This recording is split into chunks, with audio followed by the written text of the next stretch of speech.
1900년은 한파에 휘쌀인 고대 서울과 함께 시작됩니다. 오기를 위해 숯불을 피우는 모습은 그 시대의 일상적인 풍경이었습니다. 겨울의 맹렬함 속에서 옛 서울의 삶은 여전히 전통적인 리듬을 따랐습니다. 그러나 새로운 시대의 바람은 이미 궁광 안에도 수맴들고 있었습니다. 덕수궁에서는 새해 맞이 궁중 재룡과 엄숙히 거행되었습니다.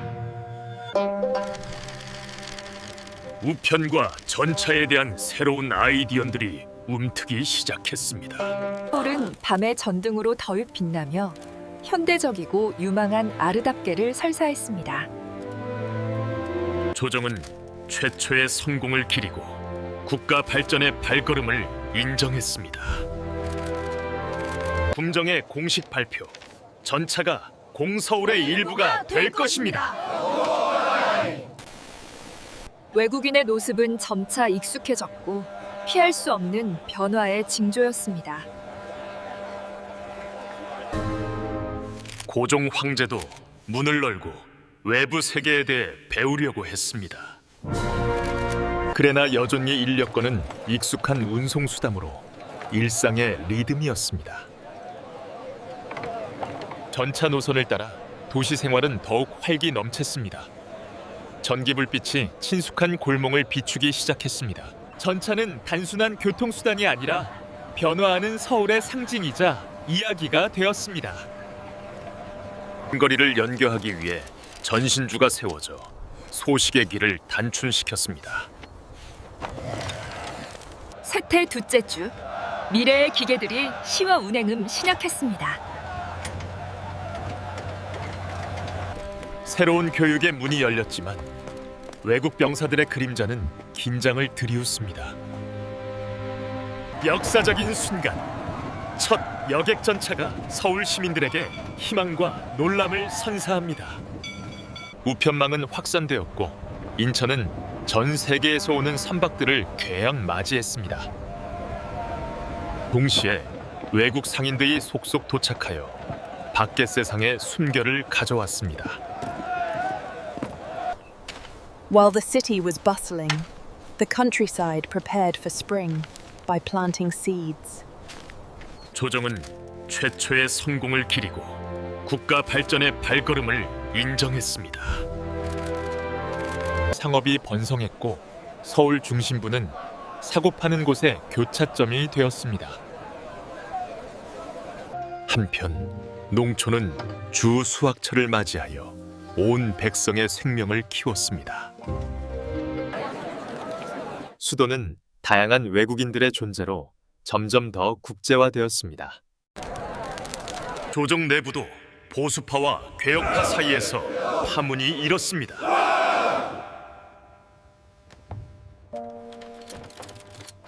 그늘이고 사립학교에서는 서양 지심이 뿌리내리기 시작했습니다. 여름이 오자 전차는 우선적인 선택이 되었고 새로운 편리함의 상징이었습니다. 인천항에서는 일본 상업의 존재감이 점점 더 커지고 있었습니다. 도시는 새로운 간판들과 밤에 빛나는 불빛들로 새로운 몰습을 하고 있었습니다. 러시아와 일부 병사들의 그림자는 점점 짙어졌고 다가올 충돌의 전조였습니다. New shops opened along the tram line, reflecting the changing urban life. 가을이 오자 풍성한 수확물이 서울로 운바되어 도시와 농촌을 연결했습니다. 인천항은 화물선으로 분주했고 우체국은 계속 확장되어 소통의 속도를 높였습니다. 정부는 새로운 도전에 직면하여 현대적인 시설 보호를 강조해야 했습니다. 삶은 평화로워 보였지만 일본의 야심에 대한 소문이 백성들 사이에 퍼져나갔습니다. 밀실 토론에서 젖은 세대는 괴역의 길을 모색했고 서양 교육은 새로운 지평을 열었습니다. 선교 활동도 확대되어 새로운 사상과 신념을 가져왔습니다. 연말에 고종 황제는 격동적인 한 해가 최폐의 현대화 단계를 가져왔다고 선초했습니다. 그러나 국제 무대에서는 한반도를 덮치는 긴장의 그림자가 드리워지기 시작했습니다. 행가 중입니다. 서울은 불박과 전차로 겨울을 말면서 새로운 시대의 상징이 됩니다. 한편 농촌에서는 신문들은 급변하는 국제 정세에 대한 소린을 전하면서 시민들의 눈이 띄게 했습니다. 해변 시장에서는 서양 문물이 거래되면 새로운 교류의 장이 열렸습니다. 전통과 현대가 공존하는 시대, 관리들도 서양 문물을 받아들이기 시작했습니다. 서울에는 서양식 건축물들이 들어서기 시작하며 도시의 풍경을 바꾸었습니다. 아이들은 호기심 가득한 눈으로 새로운 문물을 바라보면서 장난을 찾습니다. 도시의 변화 속에서도 시골의 삶은 여전히 전통을 지키면서 흘러갔습니다. 일본 병사들은 서울 근교에서 군사 훈련을 하면서 그들의 존재를 과시했습니다.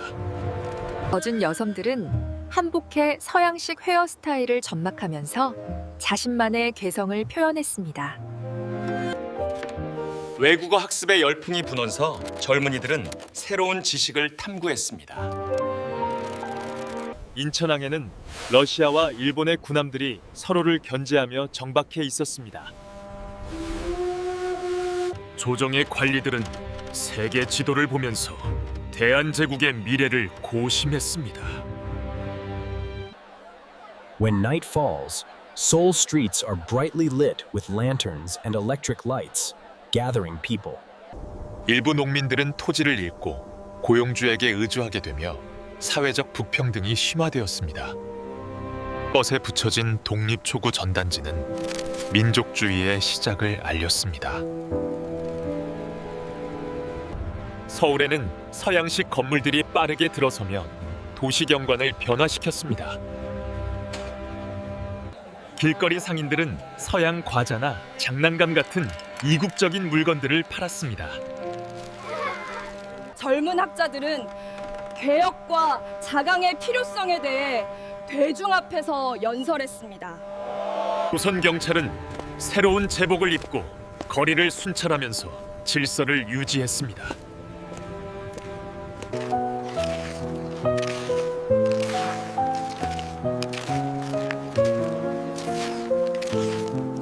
연기를 뿜는 증기 기관차가 시골을 지나며 산업화의 물결이 퍼져나간을 알렸습니다. 새로운 병원에서는 서양 의술이 도입되어 환자들을 치료했습니다. 고종 황제는 외국 외교 문서를 읽으며 국제 정세에 대한 깊은 고뇌에 잠겼습니다. 인천 해안은 일본과 러시아의 새로운 항만 시설로 가득 차 외국 세력의 영향력이 커졌습니다. 러시아 병사들은 현지 주점에서 휴식을 취하면서 비공식적인 교류를 가졌습니다. 한국 가족의 식탁에는 전통 음식과 함께 서양식 식기가 놓여 변화를 보여주었습니다. 외국인들은 자유롭게 거리를 활보하면서 사진을 찍거나 쇼핑을 했고 현지인들은 익숙해졌습니다. 여름 들판은 뜨거운 햄벽아부 푸르게 우거졌고 농부들은 땀 흘려 일했습니다. 서양식 학교 학생들은 새로운 체육 교육을 받으면 활기찬 아침을 시작했습니다.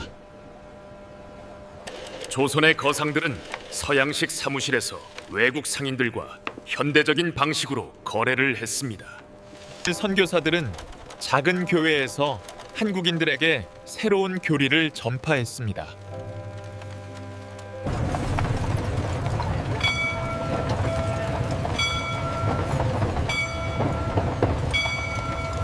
밤이 되면 서울의 주요 거리는 전등으로 환하게 밝혀져 더욱 생기 넘치겠습니다. 하급 관리들은 테이블에 펼쳐진 서양식 건축 도면을 보면서 새로운 건설 프로젝트를 논의했습니다. 상류층 한국인 가족은 서양식 양산을 쓰고 정원을 거니면 문화 육합의 몸을 보여주었습니다. 서양식 마차는 현대화된 교통수단으로 상류층에게 인기를 끌었습니다. 새로운 정부 기관에서는 대한제국의 국기가 궤양되고 군인들이 격려하면서 국기를 향한 존중을 표현했습니다. 주름진 농부의 손이 씨앗을 빨이며 고단한 삽 속에서도 수왕에 대한 희망을 잊지 않았습니다. 젊은이들은 신문을 읽으면서 일본과 러시아 소식에 대해 열띤 토론을 벌였습니다.